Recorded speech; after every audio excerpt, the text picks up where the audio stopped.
La 14e journée mondiale de prévention du suicide se déroule aujourd'hui avec, bien sûr, de nombreuses activités qui sont prévues pour l'occasion un peu partout. Stéphanie, l'Association québécoise de prévention du suicide en profite pour réclamer une stratégie nationale de prévention. Pour l'organisme, il est clair qu'il est urgent d'agir. Il faut savoir qu'il y a encore 1100 Québécois qui s'enlèvent la vie chaque année. Ça, c'est 3 Québécois par jour. Le taux de suicide ne va pas en diminuant. Il est stagnant et la clientèle la plus touchée, c'est encore les hommes âgés de 35 à 49 ans. Alors, ce que réclame l'Association québécoise de la prévention du suicide, c'est vraiment un programme national de prévention, un peu comme ce qu'on avait fait dans le passé ici au Québec en 1998.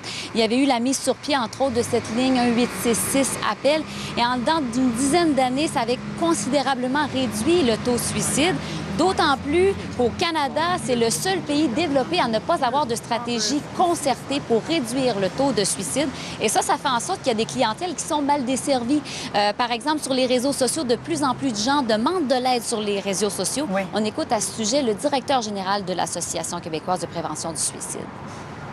Par exemple, au Québec, on ne fait pas d'intervention en ligne. Or, on se rend compte que de plus en plus, les gens vont chercher de l'information sur le suicide, expriment la détresse sur les réseaux sociaux. Donc, il faut être en mesure d'être présent sur les réseaux et de répondre à ces gens-là et leur offrir les services directement. Et les internautes aussi qui doivent être sensibilisés, sensibles à ces messages qui peuvent parfois apparaître comme ça sur les médias sociaux. Stéphanie, le Centre de prévention du suicide de Québec organise une marche d'ailleurs aujourd'hui. Oui, c'est une marche à la chandelle à 19h ce soir pour que les gens sachent qu'il y a des organismes pour les aider un peu partout au Québec. Ici même à Québec, il y a le Centre de prévention de suicide de Québec. Il y a la ligne 1866 appel qui est une ligne téléphonique à l'échelle provinciale pour que les proches aussi sachent reconnaître comment une personne ne va pas bien et pour que soi-même on puisse reconnaître si on ne va pas bien. On écoute justement le coordonnateur clinique du Centre de prévention de Québec. On veut sensibiliser les gens à eux-mêmes se reconnaître. Coudonc, moi, est-ce que je m'isole ces temps-ci? Est-ce que je fais des jokes parce que je trouve pas ça drôle en ce moment? Puis est-ce que je me cache derrière ces blagues-là?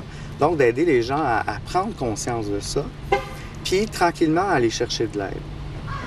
Alors, il y a cette marche à la chandelle ce soir à Québec, mais partout dans le monde, les gens sont invités à allumer une chandelle à 20h sur le bord de leur fenêtre pour démontrer leur appui à la prévention du suicide. Bonne idée. Merci beaucoup, Stéphanie. Au revoir.